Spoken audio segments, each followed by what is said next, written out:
Thank you. Appreciate it. Got nobody behind me, I hope. Usually, I'm always in a wrestling room. I make sure everybody's always in front of me. Just don't trust anybody behind me. Especially because that would be the only way they could take me down. And then I would hit a standing switch on the way down. And some of you people don't know what that is, but I would still score the takedown. So I just want you to know that. In fact, I had a wrestler on my team that was so cocky one time that when you start head to head, you face each other, he always started with his butt to the guy. And so the guy thought, you know, easy takedown, and he would hit that standing switch. And the crowd would go crazy just because of the entertainment. I love entertainment as well. I'm not one of these coaches that like to win 1-0. I like to teach my athletes to dominate, to pin, to score a lot of points, to have the crowd get excited. And that's what I'm hoping to do today. I love, and I know this is not just wrestling, it's business. It's about business. It's about money, you know, potentially. A lot of things are. I love getting checks in the mail. I want you to know that. I just love getting checks in the mail. And it goes back to when I went to college at Iowa State, and I know that I was there for 6 years and through graduate school and did the Olympic Games. But I've been in Iowa for almost 40 years, University of Iowa. So, and I actually grew up in the area of University of Northern Iowa, and that was my home. So I think it goes back to my mom and dad and my family as far as a lot of my thinking and you know, that type of thing. Because when I went to college, wasn't my first choice, but it was my only logical choice at that particular time, because they were the best wrestling school, and they were academically a good school too. But I was kind of a home guy. I would rather stay and went to UNI, but I knew that they didn't have the same wrestling program at that particular time. And a lot of my friends and athletes that were ahead of me had already made that decision, and it was really an easy choice for me. But anyway, I used to get mail, and that was one of the things that helped keep me close. Not like a computer today. If I had a computer, I probably would have been okay back in those days. But I waited for the mail every day at Iowa State, and I'd get a little letter from my mom. And there was always a quarter, a dime, or a nickel, or sometimes maybe 2 quarters in that envelope. And it was something that I looked forward to every day. It was pretty neat. And the reason why I was getting those quarters and dimes and nickels was because it was, you know, a little bit of spend money, which wouldn't go very far. But in those days, you could get a lot of things for a quarter and a nickel and a dime. Believe it or not, you know, that's just the way it was. I mean, I think gas was 25 cents a gallon at that time. Go to the movie for a dime. You know, you could. And people, you know, I mean, and some of these I see, like, people think I'm lying, but I'm not. You know, it's just the way it is. But actually, my mom wasn't sending me money out of her pocket, even though they did give me 20 bucks a month. They gave me 20 bucks a month for like gas and things like that. But I already had a scholarship, so I was doing okay. But what she did was she saved. It was a product called High C. I don't know if we still have it or not. It's a drink. And if you saved a certain number of labels and sent it in to the company, they would give you money back. And so we drank a lot of High C at my house. And my parents continued to drink it. And so they'd send in 5, 6 labels, and they'd get a quarter, a dime, nickel, and they'd give me that money. You know, and so it was like a big deal. And so I think it comes from that.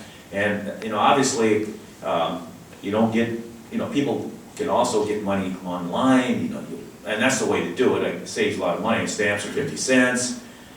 But, you know, I still, for some reason, it's just the oldness in me, I still love getting those checks. And so sometimes when they say, well, can we just transfer it into your account? I say, no, I want to get it in the mail.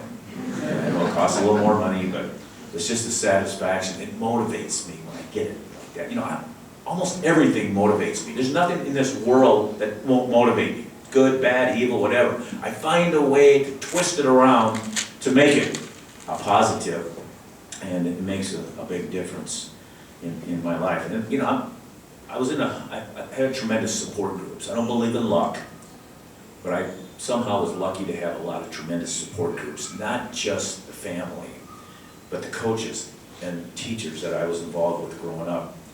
And so for a guy like me, I started my first job at the YMCA for 35 cents an hour. And again, you're 35 cents an hour, you know, it's not a lot. Well, it was for me, you know, at a young age. But right away, my dad started me, and I didn't even know about it. He got me involved in some kind of KEO program where I had a job. I could actually spend some of that money and put it away tax-free. And, you know, it was nice, but I started when I was 10 years old. He started looking out for me. And they say, you know, you gotta start saving when you're young. Honest to God, you gotta believe that. And if you're lucky enough to have a support group that, you know, you're able to do it, but it starts you never know what you're gonna get.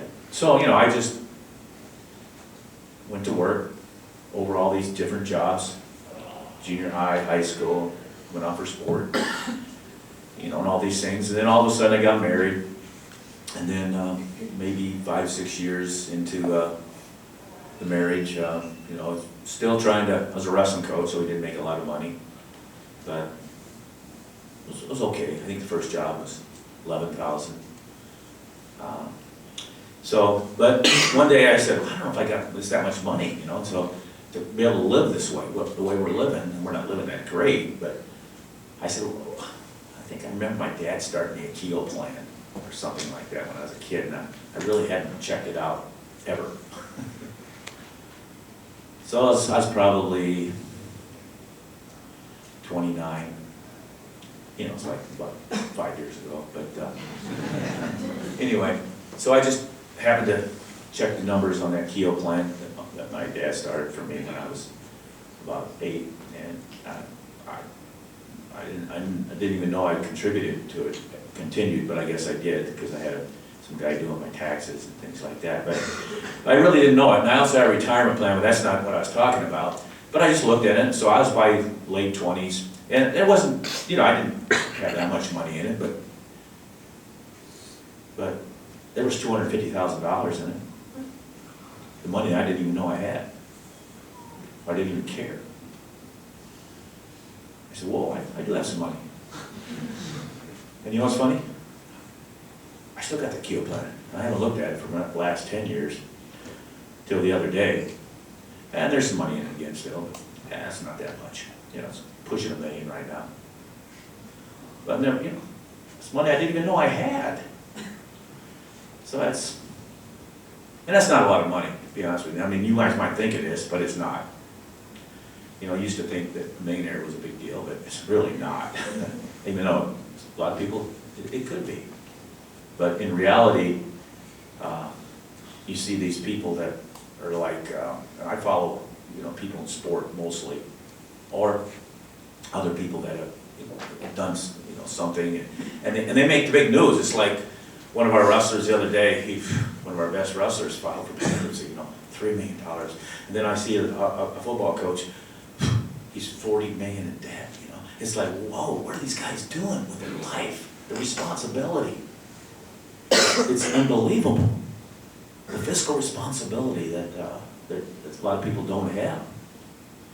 And it's about discipline. It really is. And I feel real lucky because I had the people surrounding me in my life, not just family, but good teachers. I mean, my high school wrestling coach, the #1 high school wrestling coach in the state of Iowa of all time. Still, he hasn't been a wrestling coach for 25 years, but he still leads in victories as far as the state championships. And guess what else he was? He was a guidance counselor at the school. So wow, I was getting counseling on the mat and off the mat. So you know, that's real critical. So I go to college, I got this national championship coach, and he was a guy that really believed a lot in independence. Standing alone, being able to be the leader in the family, being able to be the leader in your profession and so on. And he was a guy that also planned all the time. He was always writing things down. He always had it right in front of him so he could see it. And he's also the guy that, if you know anything about Ames, Iowa, or Iowa State University, if you know where Hilton Coliseum is, if you know where Stevens Auditorium, I believe, it's the Art Center, and all that area in there, he just happened to own all that land. He bought all that land for a few bucks a long time ago. And he sold it for a lot. He sold it for a lot. So, pretty smart guys. So then I go on to the Olympic level, and the Olympic level is another coach, and all he cared about, his best vision was politics and business. And it came at a good time in my life. It came in a real good time. And at the Olympic level, that's what you need, politics and business. He's actually given Americans gold medals in the Olympic and World Championship competition because he was so smart that he saw things going on in the background where people were going to throw matches, create this victory through negative ways, but he would catch it ahead, tip the people off. And one of our I think the second world champion ever in American wrestling got it because of that. Otherwise, I think he would have been a bronze. They disqualified the two guys above him. But that's a good coach. It's a good leader. He can anticipate and really on top of things. So anyway, I really call this speaking time right here, right now, 0 hour. It's my time to perform. The countdown, 10, 9, 8, 7, 6, 5, 4, 3, 2, 1, boom! It's my time to perform right now. And that's what I did as an athlete. When I had competition, it was 0 hour, and then it was time to perform and get the job done. Whether it was an athlete or a coach. They always ask me, "Do you miss competition?" When I became a coach. No, I don't miss competition because I'm in it way over my head more than I was as an athlete. There was only one of me. I got 40 of me in the room. I got 10 every time I'm representing. It's like if you're a leader of a company, it's not just you, it's everybody in your company. And so you're in way more competition than you really think sometimes. And that's very important to know. And it's like, I know Coach Stewart's back here. He's got his wrestlers in here, and he's got a team. And every time he goes out, it's not just him as an athlete anymore. It's every time somebody performs on his team, he either wins or loses. And some coaches don't take that on like that. And when you take it on like that, it helps. And it's really reality. It really is. It's reality. And so in business, it's the same thing. So anyway, for me, it's like, there's this book called The Outlier. Outlier. Anybody ever heard of it? Anybody ever not heard of it? Raise your hand. Oh, we got a lot of education to do. The book's called The Outlier. And what it means, and I haven't really read it in its entirety. I just know what it means. Somebody told me what it meant. And it means that once you put in 10,000 hours of your focus, 10,000 hours on the mat, 10,000 hours in the classroom dealing with business, then all of a sudden, something can change. Now, does that 10,000 mean exactly 10,000? No, maybe some of it can come earlier. Maybe somebody can get it in 8, somebody can get it, maybe somebody's going to take 12. When I heard about this, I went back in my career and I figured out my hours on the mat and when I hit that 10,000 hour mark. And you know what? Most people never hit 10,000 of focus on exactly what they are trying to do in life. Well, before I ever wrestled a countable college match, that would be at the end of my freshman year, because freshmen weren't eligible when I competed. So I went through junior high, I went through high school. I had practices I practiced for 6 years in wrestling before I ever competed. And that was at the grade school level. 7th grade was the first time competition. But at the end of my freshman year, which we had a freshman team at Iowa State, and I still could compete unattached in competitions, still had matches, but you couldn't compete on the varsity level until your sophomore season. And the reason why there's adjustment to college, and it's not a bad idea, but it's just not there anymore.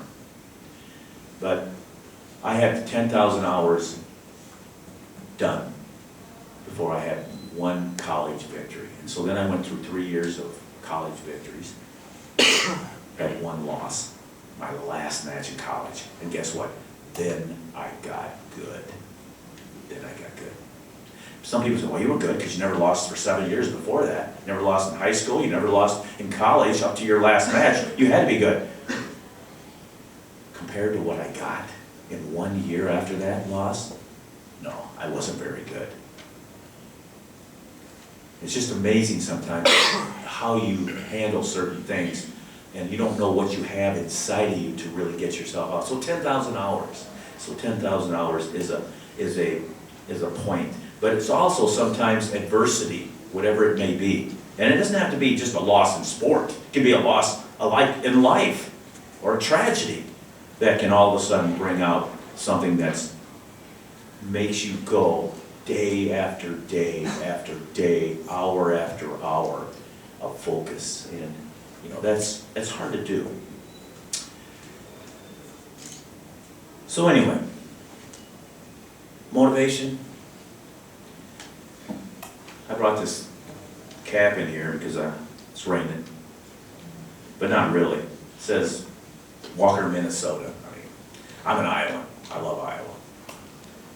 But I also have a cabin in this area of Minnesota. I don't get there much. It's 9 hours away. But I can wear this cap, and I can look at that cap, and I get motivated. Because I know it's a good time, and I've been there. It doesn't take much to motivate me. And obviously when you have a major loss in your family or a major loss in competition after 7 years, I mean, you can imagine what kind of a motivation that it can be. But anyway, I was born into a family of mom, dad, sister, 4 years older than me. They're all passed on. And then,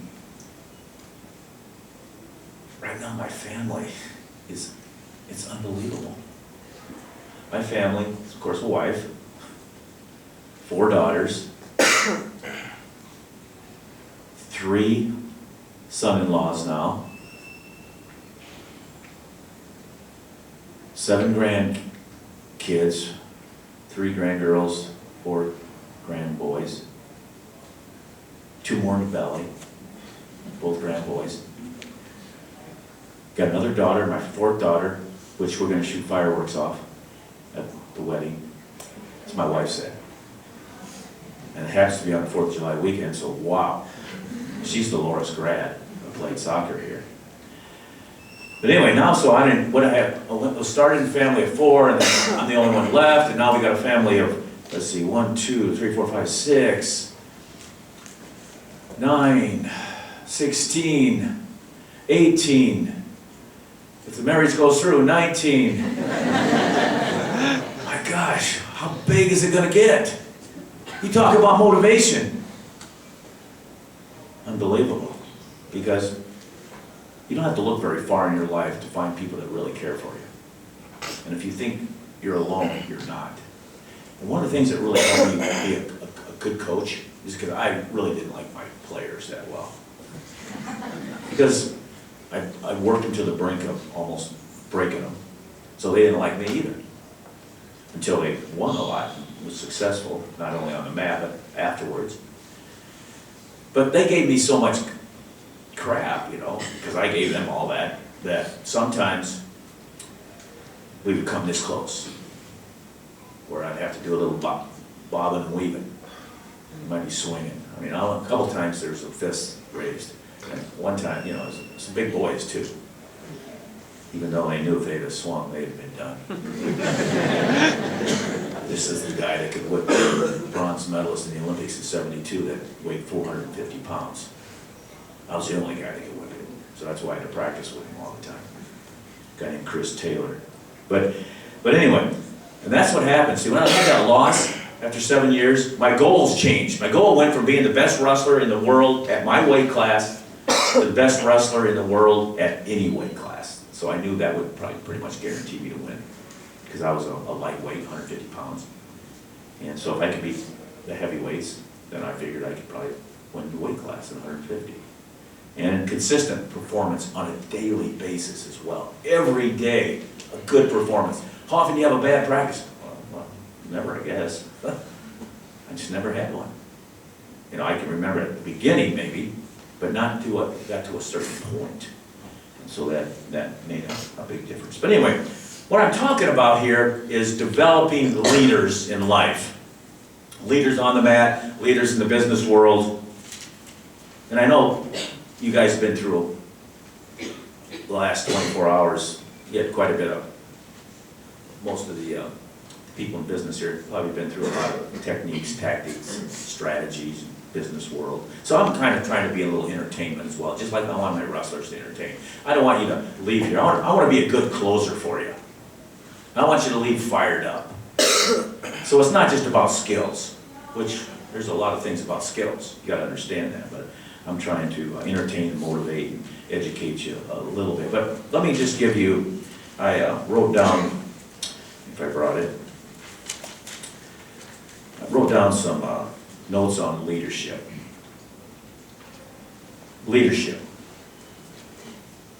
It's all about being motivated, applying, executing, and building passions. Passions.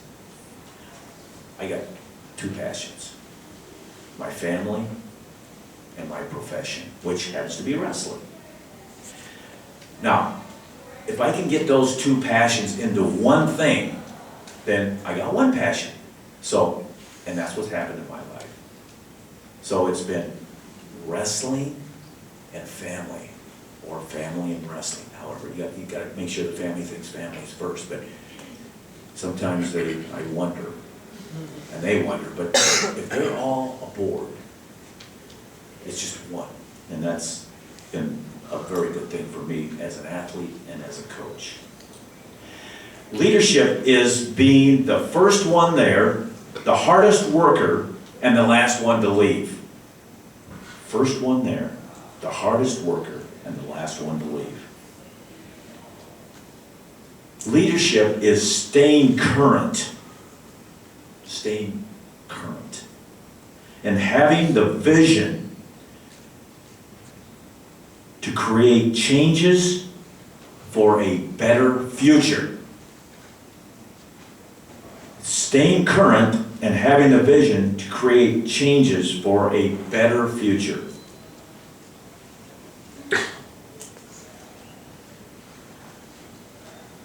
Leadership is the ability to positively affect the masses. Teachers every day. This is my daughter's doing in Audubon as a kindergarten teacher, hopefully. Is the ability to positively affect the masses so they become successful and do the same. So figure that out.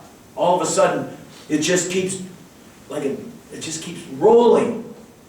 Every person goes out and does the same thing. Being able to affect the masses. Pretty soon you got a lot of positively affected people out there, which, you know, in most of the world is just not very good.